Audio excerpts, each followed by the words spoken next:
Dragon Con, Crispy here, and we're with one of our best friends, apparently James. James, thank you for making it out into another year of Dragon. Thank you for having me. You have been personally, one of my favorite people that we have here to this convention. Oh, thank you. You guys always end up doing some just phenomenal panels, and historical, getting you up there and doing some fun little sit-down talks and things like that. So, how has that been for you in all the years that you've been coming?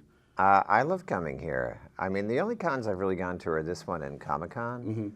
And I don't necessarily have anything against Comic-Con, but this feels more like you have a direct connection with, the fans and the people, and it's purely fan-driven.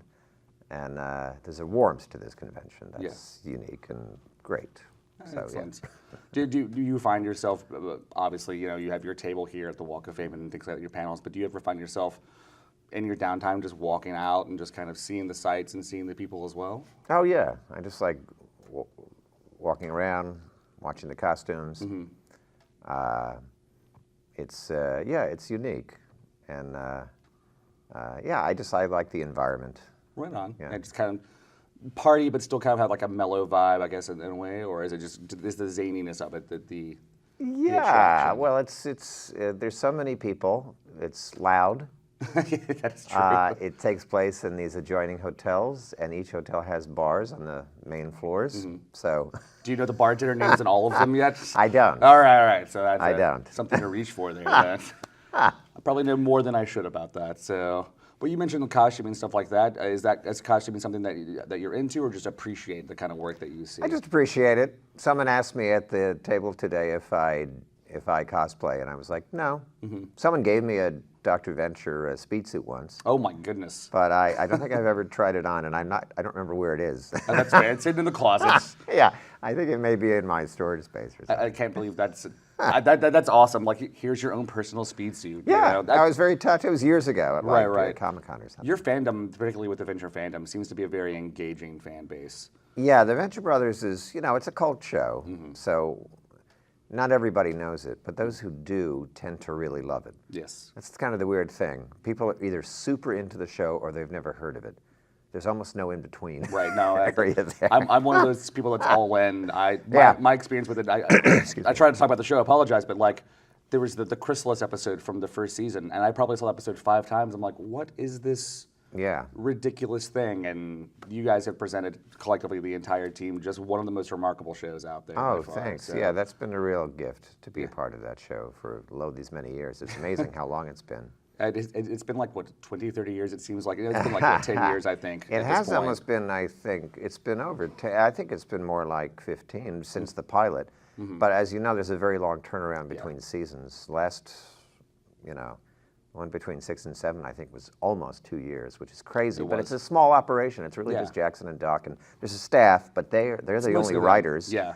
And that's really, and they really oversee everything. So it just takes a while to make the show. I think that's what helps it feel like such an honest and fun product. There's a lot of love in that There show. is, and it's personal, and it has a point of view. It's very much about Jackson and Doc's obsessions.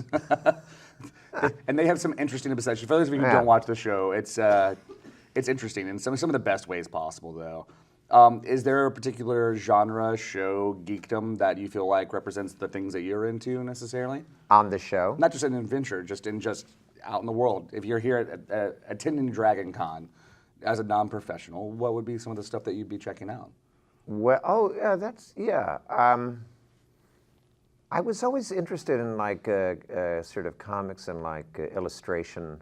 I'd probably spend a lot of time at Artist Alley if I had more time just to do other things. And I was talking to a friend of mine who's a science guy who's here, and I know there's like a whole big there's kind of a big science community. A huge science part community, of it, which I've never really been involved with or really seen any of that stuff here. But that is something I would be interested in, like panels about that. And it's funny because I tend not to be, I enjoy like, sort of genre things like science fiction or fantasy stuff, but I don't really seek it out, and I'm not really a completist when it comes to that stuff. Fair. I'll just sort of enjoy it as it comes along. Right. Oh, like Jackson and Doc, sometimes I'll have to ask them what the references are. I mean, to be fair, they dig to some exceptionally obscure places. Yeah, so well, I've they often do go wondered pretty about obscure that. Yeah, sometimes.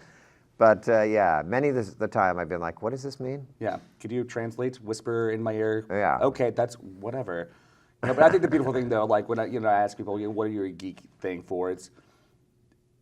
I feel like that term has become more than just the nerdy stuff that we might have grown up with, And there's a lot more. You have your music geeks. I mean, I even consider sports, the sports geeks and things like that. So I'm very into old movies and actors of all generations, but especially from like the early 20th century.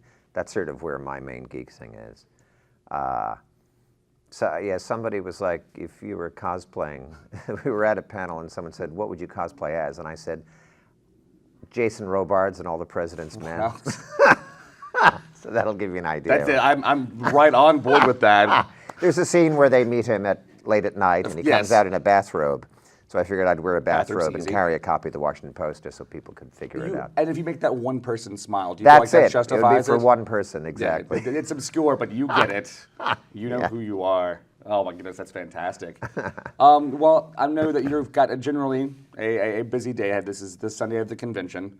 And then later today, you're going to do the quiz show. You have your big adventure panel later today. Yes. The crowds are going to. Sadly, this will not have aired before that point.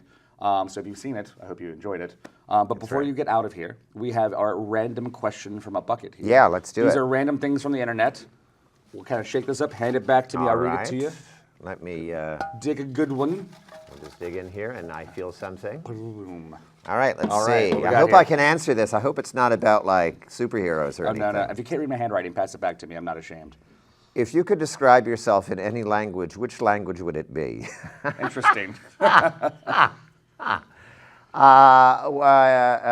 Latin, obviously.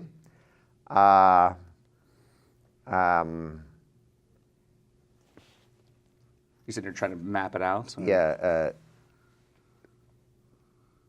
Kittore Adile, which is actor laddie in Pig Latin. Excellent. Yes. It's all these years, I haven't thought of Pig Latin for a very long time. Yeah, I probably off to the side is fine. We don't want someone else to have your answer, which is a beautiful answer. Pig Latin, and that is what we're going to end with. So, James, I want to thank you for your time here in the DCTV studio. My pleasure. So thank you so much for everything. And thank you, DragonCon.